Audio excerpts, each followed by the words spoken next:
psychopaths are a dangerous prospect indeed, and you see things like this happening. I often wonder if we just kind of accepted everything and let ourselves be led into the long, dark night of oppression, would it be easier for us?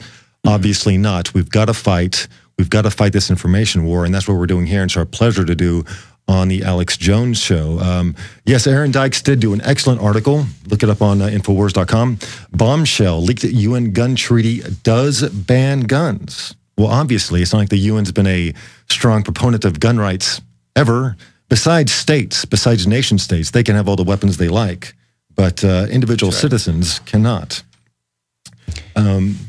Living in New Mexico, was able to carry a handgun in the mountains, and it was more for protection. We had a lot of wildlife issues up there, black bear and so forth, wildfires running rampant. So, but that's one level. And then to have Obama, 3 days ago at a political fundraising speech or whatever it was, say, well, the Second Amendment deals just with hunting and so forth. It's like he has absolutely. I know he knows what the Second Amendment is. He was a constitutional professor. So it's not like he's dumb, but he knows there's an agenda that he's trying to ram through. And we're the last bastion on Earth, besides, I believe, Switzerland, that can actually have. We're the only superpower or major power that's where the citizens are, to a real extent, allowed to own firearms. So why are we going to give up our gun rights? I lived in Australia for 2.5 months. It's horrible. Those people over there can't own a gun unless it's specifically licensed for a hunting club. That's ludicrous. I can't even imagine. That was based on another false flag attack. The shooting, where was that, Chris? It was, let's see here, down Tasmania. Yes. Another false flag attack, most likely. And that shooter, if you look at pictures of the shooter in Tasmania, all wild-eyed, wild-haired, that they're repeating the same formula for this shooting. Exactly. Anyways, you're listening to the Alex Jones Show. I am Holland Van Den Nieuwenhof. I'm joined here by my guest co-host, Chris Emery, and we'll be back on the other side. Thank you for listening. Alex Jones here with a message to fellow freedom lovers. Be faded. Welcome back to the Alex Jones Show. We've been discussing recent events. If you've been listening, you know that we are producers for A Noble Lie, which is available at the info shop, looking at the Oklahoma City bombing in the light of suppressed evidence that exposes the official story to be a cruel myth.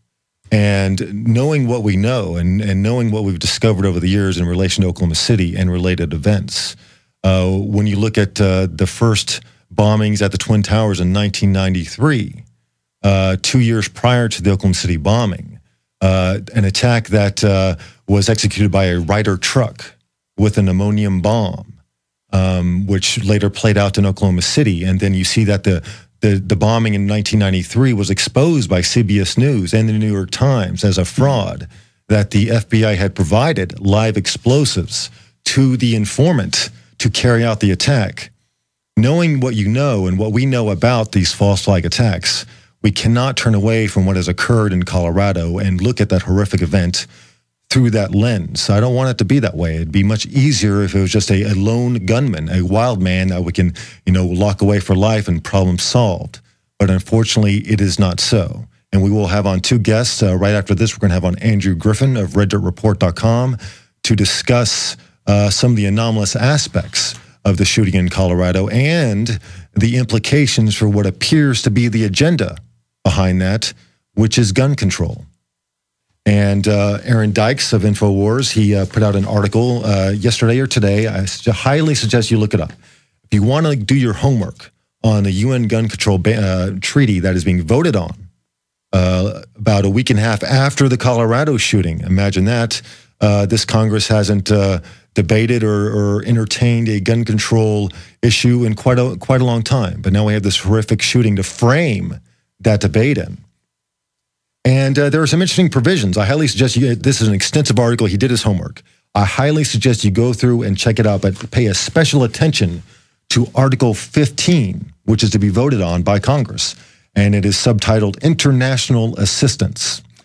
And I quote directly from the article here. In fulfilling the obligation of this treaty, state parties of the state, that meaning agencies to include the military and the police agencies, parties of these states, these nation states, may seek legal assistance, legislative assistance, technical assistance, institutional capacity building, material assistance, or financial assistance to implement the edicts of this treaty. You're going to have foreign troops showing up in your neighborhood, coming door to door, kicking your door down if you don't want to let them in, and then take your firearms, and you're unarmed. You have no way of defending yourself. Well, a general rule when looking at any kind of law or treaty that is passed by the government is to look at the language and see what's allowed with your wildest imagination. What can you get away with under this language? And then take it a step further, and that's what's going to happen, because they always exceed their mandate or the legal boundaries of whatever mandate they're operating under anyway. So they're going to go farther than this by definition, by their past behavior. Furthermore, state parties shall assist in investigations, prosecutions, judicial proceedings in relation to the violations of the national measures implemented to comply with obligations under the provisions of this treaty. And of course, if that's not wide open enough, at the very end they say, and may provide other forms of assistance as needed. So they can just pretty much do anything they want. It's an open-ended clause, yeah. And I can't see the states giving up the states' rights on, New Mexico, Oklahoma, Texas, Arkansas, Montana, Wyoming. Yeah. It's not going to be an easy capitulation. If there's ever an argument for getting involved at the state, local level, it is now. Obviously, you need to call your congressman. You need to call your congressman and tell him that if he votes for this UN gun control treaty, that you and all your friends and all your activist organizations and every media outlet that you can call up, you're going to be out on the streets making sure that this person no longer represents you in Congress or in this government, because this is an abrogation of the Second Amendment. And the thing is, the one time, whenever we do lose our guns, if that happens, we are never getting them back. It's not going to be a temporary lull. Once we lose them, they're gone. Once a bureaucracy to enforce a law has been established, it does not go away.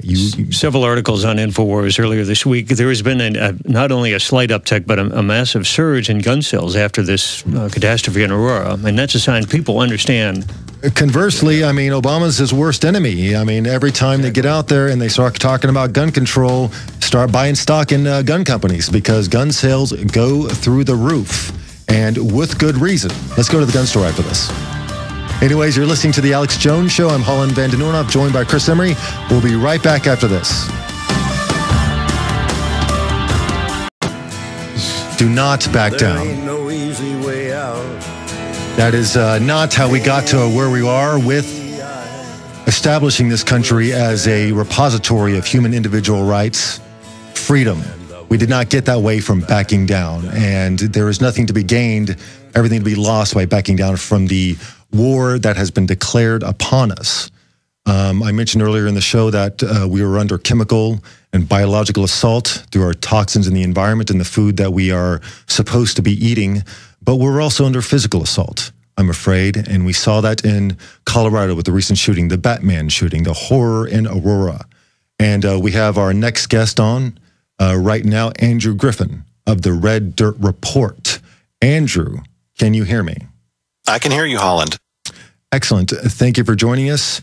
Andrew is a good friend of Chris and I's. He is also broadcasting and reporting from Oklahoma City. And you've done a lot of good work recently. And you've also been focusing a lot on the recent apparent false flag attack in Colorado. You featured Wayne Madsen's excellent report on James Holmes's probable connections to DARPA, to mind control. And like I said before, there's not a whole lot of people in this country who are working on DARPA mind control programs, and just one of them happens to just shoot up a theater in Colorado at a very politically opportune time. And I can put up with a few coincidences. A couple of them, but when they start adding up together and they point towards a purpose, I've got to start asking questions and see if the game is rigged, and I believe it is so. What do you think? What are your thoughts on what is happening and the fallout from Colorado, Andrew?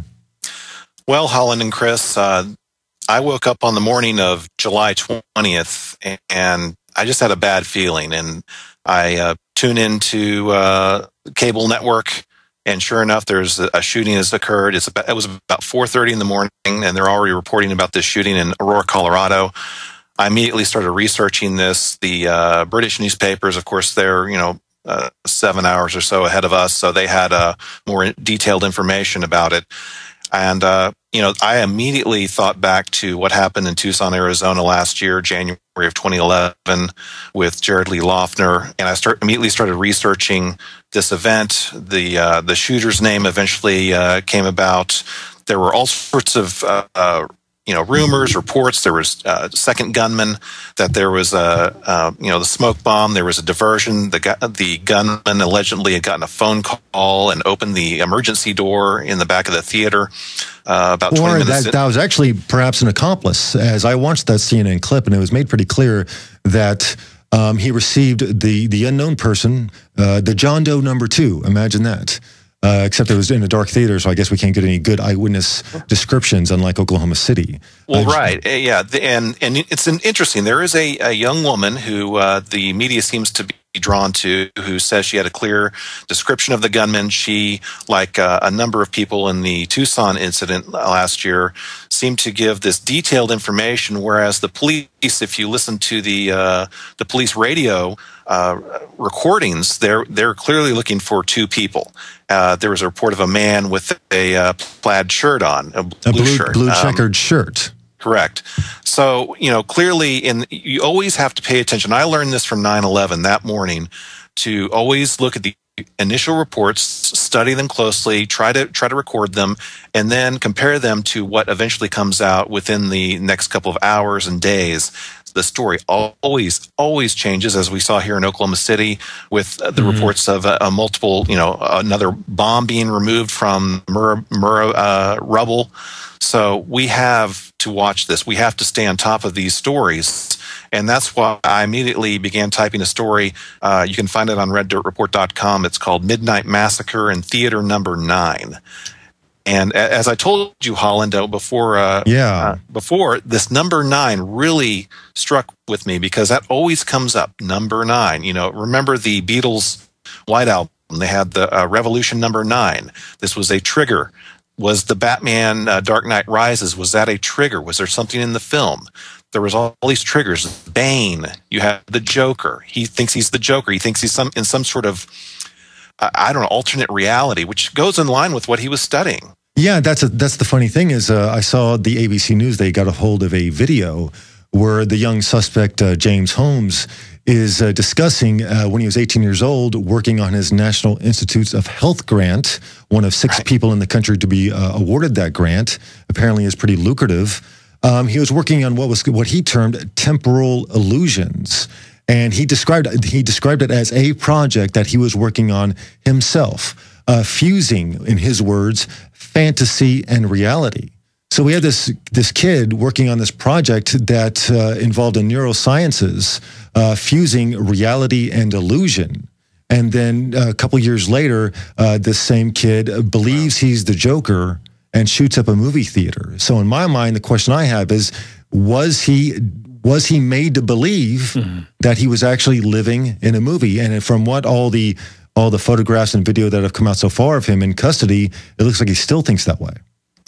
Well, right. Yeah. I mean, if you look at Paul Joseph Watson's reports on this, the guy thinks he's, living in some sort of alternate reality. He's done some excellent work on researching what's going on here.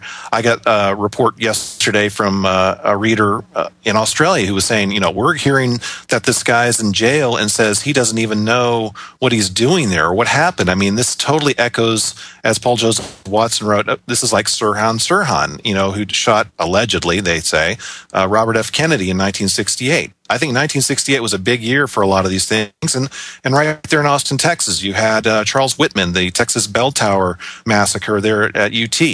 And, he said in the days prior to going crazy on August 1st, 1966, that he was not feeling like himself. Something was wrong. There, he went through some naval program. Although he was a Marine, he went through a naval program.